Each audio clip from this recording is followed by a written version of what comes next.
잠언 25장. 이것들 또한 솔로몬의 잠언으로 유다왕 히스기야의 신하들이 기록한 것이다. 이를 감추는 것은 하나님의 영광이요 이를 살피는 것은 왕의 영광이다. 하늘이 높고 땅이 깊은 것처럼 왕의 마음도 살필 수가 없다. 은의 찌꺼기를 없애라. 그래야 은 세공업자가 그릇으로 만들 수 있다. 왕 앞에서 악인을 없애라. 그러면 그 왕좌가 의로 세워질 수 있다. 왕 앞에서 나서지 말고 위대한 사람들의 자리에 서 있지 마라. 그가 내게 이리 올라오너라 라고 하는 것이 너를 보고 있는 귀족들 앞에서 너를 낮추는 것보다 낫다. 내가 본 것을 성급하게 법정으로 가지고 가지 마라.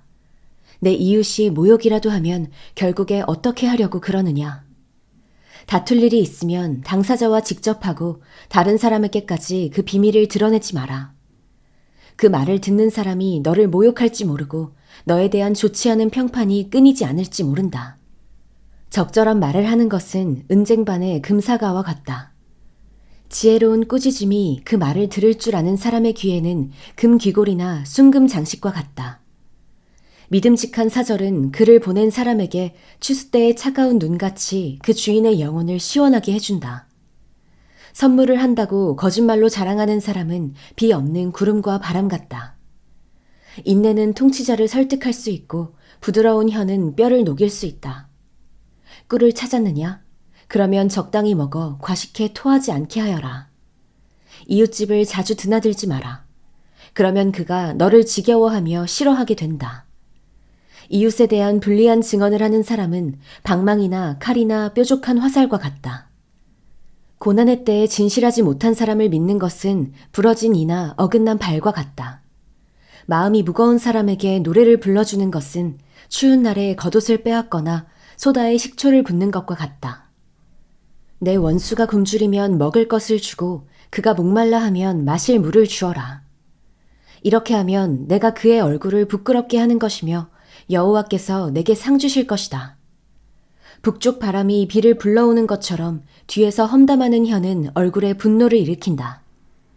잘 다투는 아내와 넓은 집에서 사는 것보다 지붕 한 모퉁이에서 혼자 사는 게 낫다. 먼 땅에서 들려오는 좋은 소식은 지친 영혼에게 주는 시원한 물과 같다. 악인에게 무릎 꿇는 의인은 진흙 섞인 샘이나 더러워진 우물 같다. 꿀을 너무 많이 먹는 것이 좋지 않듯이 자기 스스로 영광을 구하는 것은 좋지 않다.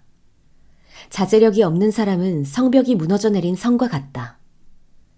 잠언 26장. 어리석은 사람에게는 영광이 어울리지 않으니 그것은 마치 한여름의 눈이나 추수 때의 비와 같다.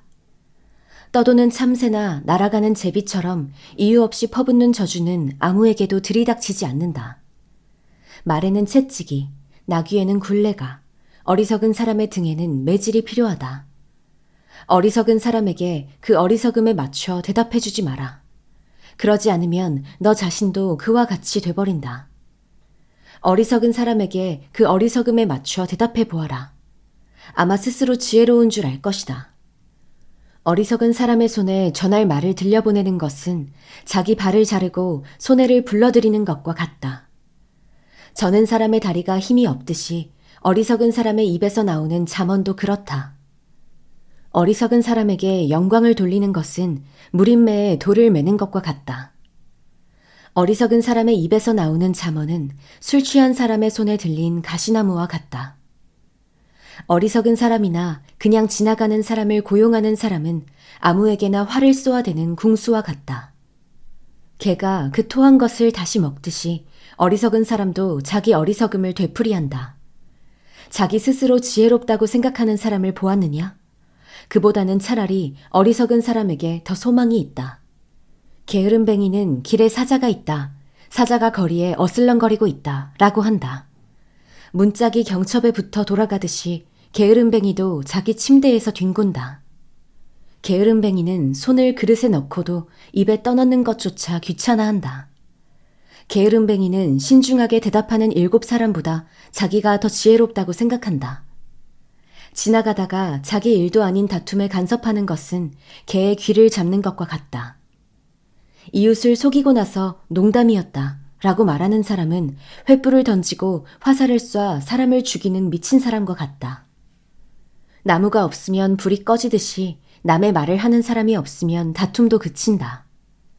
숯불에 숯을 넣고 타는 불에 나무를 넣는 것처럼 다투기 좋아하는 사람은 싸움에 불을 붙인다. 남의 말을 하는 것은 맛있는 음식 같아서 사람의 뱃속 깊이 내려간다. 악한 마음을 품고서 그럴듯한 말을 하는 입술은 은도금을 한 질그릇과 같다.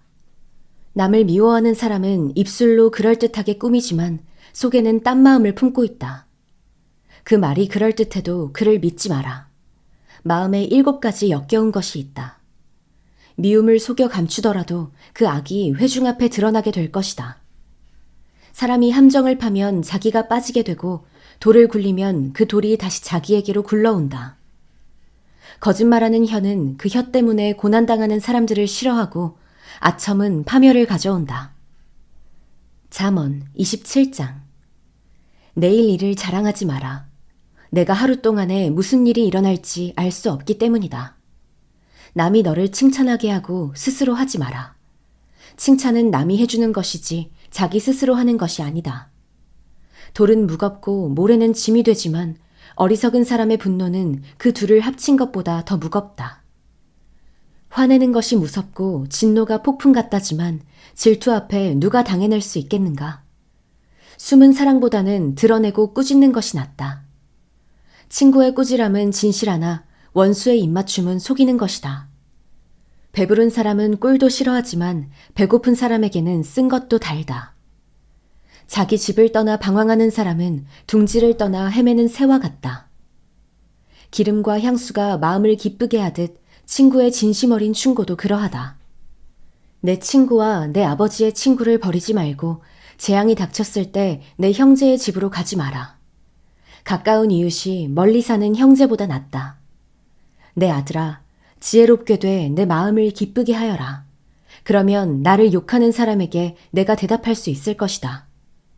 현명한 사람은 위험을 미리 보고 피하지만 우둔한 사람은 그대로 가다가 고난을 당한다. 타인을 위해 보증이 된 사람은 옷을 잡혀야 하며 외인의 보증이 된 사람은 자기의 몸을 잡혀야 한다. 아침 일찍 큰 소리로 그 이웃을 축복하면 그것은 오히려 저주로 여겨질 것이다. 다투기 좋아하는 아내는 비 오는 날 끊임없이 새는 물과 같고 그런 여자를 다스리는 것은 바람을 다스리려는 것 같으며 손으로 기름을 잡으려는 것 같다. 철이 철을 날카롭게 하듯 사람이 그 친구의 얼굴을 빛나게 한다. 무화과 나무를 잘 돌보는 사람은 그 열매를 먹을 것이요 윗사람의 시중을 잘 드는 사람은 영예를 얻을 것이다. 얼굴이 물에 비치듯이 사람의 마음은 그 사람됨을 나타낸다. 지옥과 파멸은 결코 만족이 없듯이 사람의 눈도 만족함이 없다. 은은 도가니에서 금은 풀무에서 단련되듯 사람도 칭찬으로 사람됨을 시험해 볼 수 있다.